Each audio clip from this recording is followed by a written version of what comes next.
এখন অনেকেই বলে, আমি বিভিন্ন পত্রিকার বিভিন্ন রিপোর্টে সোশ্যাল মিডিয়াতে পত্রিকা দেখি, এই যে ওনারা শুধু নির্বাচন করছেন এবং সংস্কার ছাড়া নির্বাচন। সংস্কার তো আমরা চাই, আমরাই সবচাইতে আগে সংস্কার প্রস্তাব দিয়েছি।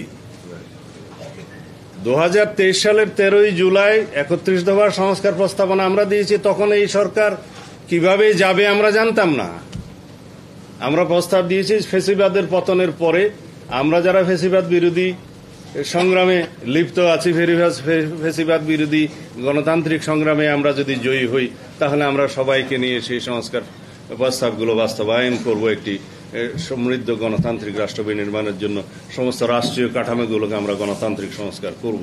তো সুতরাং আমাদেরকে যদি বলা হয় যে সংস্কার শেষ করে আপনারা নির্বাচনে আসবেন, সংস্কারের প্রধানতম প্রস্তাবক তো বিএনপি।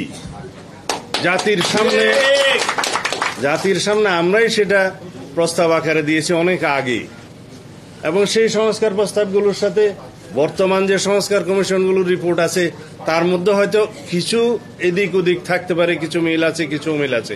সেই বিষয় নিয়ে আলাপ আলোচনা আমরা কন্টিনিউ করতে পারবো, আলাপ আলোচনা চলবে, কিন্তু সেই আলাপ আলোচনাকে আমরা সমাপ্ত করে তারপরে